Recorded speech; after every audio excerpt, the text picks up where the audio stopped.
Hello, Internet. So, did you know that the news wants you to be fat? Well, it does. In fact, it's not even just the news, it's pretty much any kind of communication medium out there, especially a communication medium that uses advertisements. And before I get too deep into this, I should welcome you to the Empirical Sword. I'm Lawmaster DLC79. I happen to believe that school doesn't teach. We have to be the masters of our education. Because unfortunately the school system is not properly preparing people for life, and we have to do something about that. And I'll get more into that at the end of the video. But let's get back to this, the news wants you to be fat. Exactly what's going on here? Well, just fair warning, this is a little convoluted, but it will make sense by the end. So let's start out with what the news does. I mean, the objective of the news is to inform you as to what's going on in the world. Well, here's the thing. That doesn't happen for free. Camera crews, sound engineers, electricity to run all of that electrical equipment, and of course the bandwidth needed to broadcast the news or whatever else kind of communication is going on. That costs money, because that's just how the world works. And, well, there's basically an entire business involving producers and other people and whatnots built around ensuring that the studio gets enough money to actually do its business. There's a business for doing business, essentially. Convoluted. Don't worry, it gets more convoluted. But yeah, the thing is, it takes money to do all that. And the producers and whoever else, they're essentially sacrificing their time to run whatever logistics is needed to hook everybody up with the money they need. And they don't want to do that for free, so they need money as well. So that they can have a paycheck to show their families and say, hey, this is what I did all day. Again, that's how the world works. It's just what we've built over 10,000 years of doing whatever it is we've been doing on planet Earth. And where does that money come from? How does the studio get money? Well, they set up little blocks of time in their programming schedule to place advertisements, and the advertisers come to them and say, hey, I'll pay you this much money to get my ads in front of so many eyeballs. But here's the catch. They need to be able to show, the studio needs to be able to show the advertisers that they can get X number of people to stay glued to their televisions or their computers or their phones or the radio or whatever. Again, it's not just the news, it's pretty much any kind of communication medium. They need to show the advertisers they can keep so many people glued to whatever device it is through the commercials, through the advertisements. Because the more people who actually see the ads, the more people are likely, or the more likely it is that some of them will click on the ads or seek further information, and that's how sales get made, which is what the advertising business is in. Helping other businesses get business. Do you see the convolution yet? We have a business around a business, and part of the business is in satisfying this other business who is in the business of getting another business the business. Yeah. This is the world we've built in 10,000 years.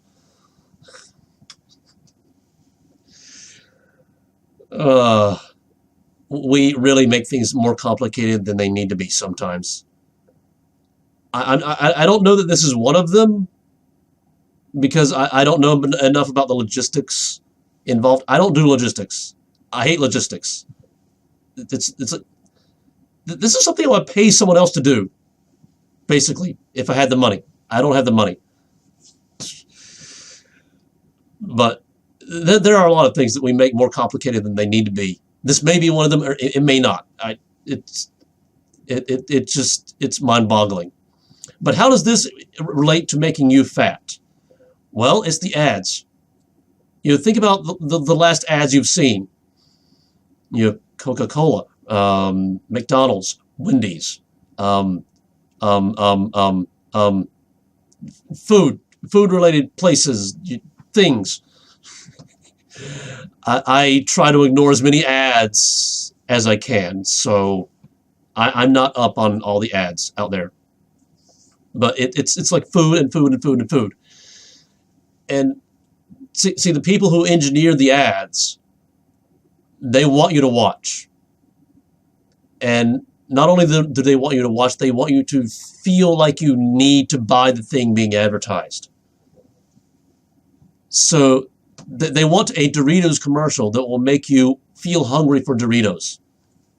They will want a McDonald's commercial that makes you feel like you're hungry for hamburgers and French fries. They want a KFC commercial that makes you feel hungry for KFC. The pizza commercials will make you want to eat pizza. And the news is about feeding you information that makes you want to stay glued to your television or your whatever through these commercials. So you watch them. You watch the commercials. And actually, I kind of skipped ahead a little. How does the news actually make you or manipulate you to stay tuned through the commercials? It's actually very easy in principle. The actual execution is a bit of an art form. I have not mastered it. I don't even know if I want to master it because I don't like the idea of manipulating people. You either like it or you don't like it. It's that simple, really. Of course, adopting that philosophy does not equal making money. And the news is in the business of, well, the studio is in the business of making money off the shows that it runs.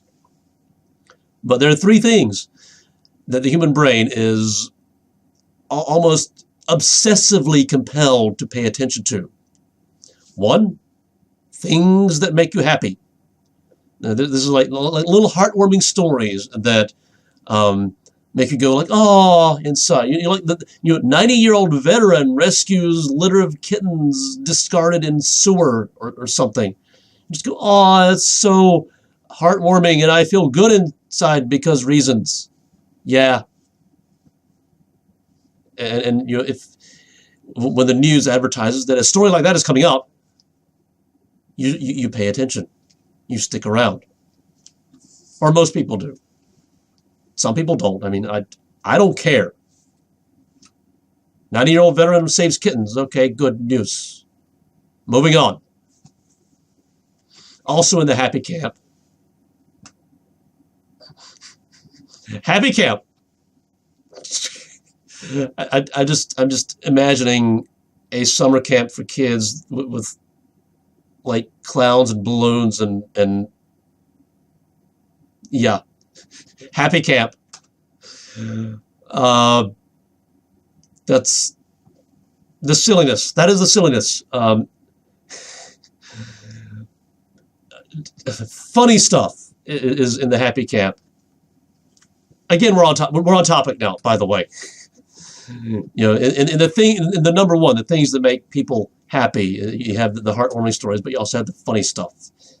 This is why Jackass is popular, or was popular. I don't know if it's still popular. It probably still is. Did you notice the face that I made? But yeah, if the news advertises that a story like that is coming up after the break, you probably stick around through the break, and then you see the pizza commercials and the whatever else is being advertised. Number two, things that make you angry. Donald Trump. I mean that's not actually a dig at Donald Trump. He does that on purpose. I mean, people call him an idiot. No. He knows how the human brain works. He knows how to get people to pay attention. The things he says, some of it makes people happy. Some of it, it makes some of the people happy, and it makes some of the people angry. If you want people to pay attention to you, you either make them happy or you make them angry. Donald Trump is doing both at the same time. Not an idiot. I'm not saying I like the things he says. The things he says make me angry. And then I pay attention because what we're talking about right here. And the news does this. I mean, when have you ever turned on the news and not been angry at something? And again, it's not just the news. Radio. Radio does this. Any communication medium does this. And then number 3, things that make us afraid. And then this one's like evolutionary. You hear a strange noise in the bush and it scares you. Paying attention to it and getting away from it can keep you alive. That was like a no-brainer right there. The happy and the angry, that's, why is the human brain wired this? And there are reasons, but this is a little beyond the scope of this video. But those are the big 3 things. The happy, the angry, the afraid. And when have you ever watched the news or anything on television, any movie, anything on the radio, when have you ever consumed any kind of information, air quotes, and not had one of those 3 things happen? Happy, angry, or afraid. That's how they get you to pay attention to the ads. Now, granted, you don't directly pay attention to the ads. You stay tuned through the ads, and then the ad engineering grabs your attention. And then it makes you hungry for things like hamburger and french fries and ice cream and cake and cake and cake and cake and cake. And then what do? You feel hungry, so you try to eat things. This kind of goes back to the previous video, how your brain wants you to be fat. You're thinking that you need to eat when you're not hungry. That's essentially what's going on here. And it's all because these people need to be paid. And this is one of those things where, again, I don't think it should be like this, but I don't know what the alternative is because we've just lived with this for so long. And really what you can do about it is turn off the ads. Just stop consuming ads. Ignore the ads. In fact, just ignore the news. Well, don't ignore the news. I mean, stay informed, but you just know that, be aware of when some kind of communications medium is manipulating your emotions.